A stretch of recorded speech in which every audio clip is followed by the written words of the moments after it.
All right, okay, started. So the contradictions of King Louis XVI. So what I find particularly interesting is how these kind of two factors work together. Because what you've got the ancient regime, okay? Woof, woof, woof. Look at that. Womp, womp. Okay. So you've got the king, right? You've got the clergy, you've got the aristocrats, okay?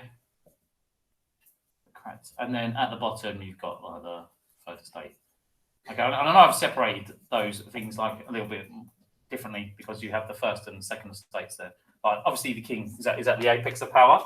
But what I find interesting about this antiquated ancien regime is that it works in tandem with this significant individual. And I want to add a caveat here, because usually I tell you do not overemphasize the roles of significant individuals in history because they work within a framework of other factors. However, I find that King Louis is working within the ancien regime framework because this is the governmental system of the time. And the thing is, if you have a governmental system where you have a monarch with absolute power, then of course their decisions are going to be essentially significant to the course of history. So he is obviously a significant individual. But you know what's really interesting about this is the fact that even though he's an absolute monarch, there's a power vacuum. Okay, there's a power vacuum here because of his weak character. King Louis has a weak character and disposition for leadership. And history judges him very harshly, but let's remember he became king of France when he was 19 years old.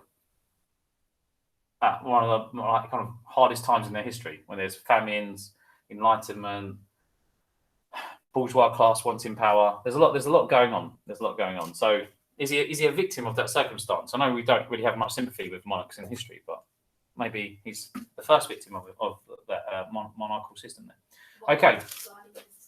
Yes, Tsar Nicholas II is indeed quite similar. So they got some quite interesting parallels, actually. Thank you. So beware of the power vacuum. So essentially, because King Louis is a weak leader, he creates a power vacuum. So what you've got is this weird dynamic here, because he's supposed to be an absolute monarch, right? He's supposed to have this absolute power, and yet he delegates it away.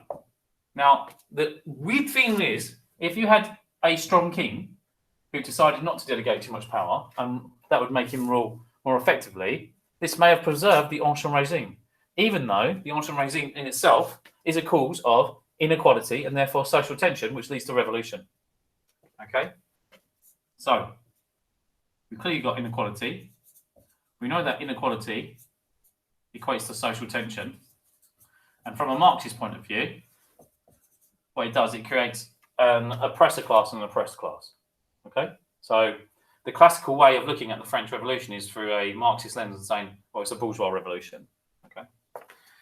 Now, moving on. So, you've got this power vacuum. Now, how does this manifest? So, I said, look, we've got a power vacuum, but really what we should be asking ourselves is how?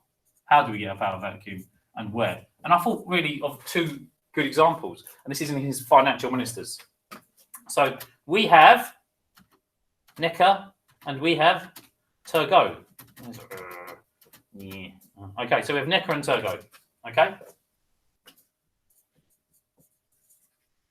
and these are his financial ministers who King Louis delegates power to. Now, I'm saying there's a power vacuum because he's a weak king. A strong king is going to have to delegate some power. Just like Elizabeth I, when we look at her GCSE, she delegates power to the Secretary of State, William Cecil, etc. A king can't do everything by himself, or a queen can't do everything by herself. A monarch can't do everything in government. Yeah, that's a lot of responsibility. So they're going to have to delegate some power to some people, but it's how they manage that effectively. And King Louis doesn't manage this effectively. He tries to sidestep making important decisions by putting the blame on warring ministers. Okay, on ministers who don't get on with one another. And ministers, when there's a weak king, will always try and take more power for themselves. Okay, and you get this shady, stab in the back kind of system. So Necker and Turgot. Now, what did Necker and Turgot both want to do? Well, they wanted to reform. They knew that the ancien regime needed reform, and central to this was a taxation system, which was deeply unfair. Okay. Now, we know that the ferme générale, the taxation system, was unfair on two counts. One, because the clergy and the aristocrats paid little to no taxation, whilst the third estate paid most of it, which is the main kind of thing that's unfair. But we know that also that the ferme générale led to regional inequality as well. So you had a double inequality. So, for instance, in the Parlement, because France was divided into regions of parlements, not parliaments, Parlement, and they had kind of tax-raising powers. They could apply taxation levels at different levels. So the Paris Parlement the Parisians had to pay 30 times more Jebel tax than in Burgundy. So you've got two levels of inequality, okay? One which is just clearly hierarchical, and other which is regional. Two levels of inequality, two levels of tension, clearly a cause for the French Revolution. So these two financial ministers, they wish to correct this, okay? So one example is of Necker, okay? So you know what Necker did? Necker did something which had never been done before, but is now done all the time. And this is the thing in history. The first person to do something is often mocked, derided, criticised, but then it becomes the norm, all right? And this is what Necker does. He is transparent. He publishes the country's the state of France's financial transactions of the king, okay, of Madame Deficit herself, okay, Marie Antoinette. So he's completely transparent because he realises this system needs reform. So let's be transparent about what's going on. Sorry? Well, yes, it did. But do you know what it did? It made him popular. It made him a very, very popular financial minister. Okay, so this is the thing: is he trying to get too much power for himself? Yes, and this is like by the king being weak and delegating too much power to him. It's like you said it, Rasputin, when he said like the love of like people belongs to the king. Yes, indeed. Well, it should in a non-chaotic state. So what happens is that because he becomes popular, because he publishes this, other ministers such as Vergennes and Maurepas. So Vergennes and Maurepas, who are other ministers in King Louis's government of the Ancien regime, they criticise him and they want him to be sacked. So as you can see, King Louis is delegating too much power. You've got these warring ministers. Necker has to go, which creates more instability because he was very popular with the French people. So this is in itself a cause of the French Revolution because he can't manage his government effectively. He can't manage his ministers effectively. Now, another example is of Turgot. And Turgot was, and I've done this anti-chronologically or anachronistically. I should have done Turgot first.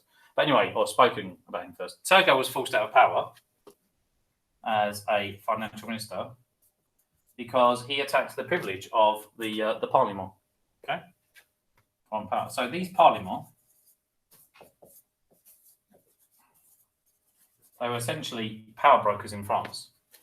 They had the tax raising powers, which benefited themselves. Okay, so if you set the regional taxation, then you benefited from that as an aristocrat or as a landowner in that region. And effectively, because he's attacking their privilege, because he realizes that France's ferme générale, not national, ferme générale, is in need of reform. Because he attacks that, he's forced from power by this powerful entity, these powerful aristocrats that exist in the country. And King Louis just lets it happen. And what King Louis needed to do was reform. He had to reform. It was reform or revolution. And because he didn't reform, there was revolution. So King Louis's weakness led to a power vacuum, and it manifested in arguments between his financial ministers and other ministers, and his financial ministers and aristocrats in the nation. And let's not forget, it was King Louis himself who reinstated the Parlement, all right? And in his quote, it may be considered unwise, but it seems to me that it's the general wish, and I want to be loved. Okay? He's admitting publicly that he's unwise. He's making decisions based on his vanity because he's a weak leader. It's there. It's transparent. That's a genuine source from history. It shows you everything you need to know about King Louis. And here we go. In the years immediately before the start of the French Revolution in 1789, their extreme concern to preserve the Ancien regime institutions of noble privilege prevented France from carrying out many simple reforms, especially in the area of taxation, even when those reforms had the support of the king. So the king supported reform, but was too weak to instate it against the wish of the aristocrats. You have a weak king it leads to a power vacuum, it leads to chaos, it leads to revolution. Okay, so even though King Louis is an absolute monarch, he does not wield his power effectively, which creates a power vacuum in France. And I'm going to end it there. Okay, d'accord. Stop recording.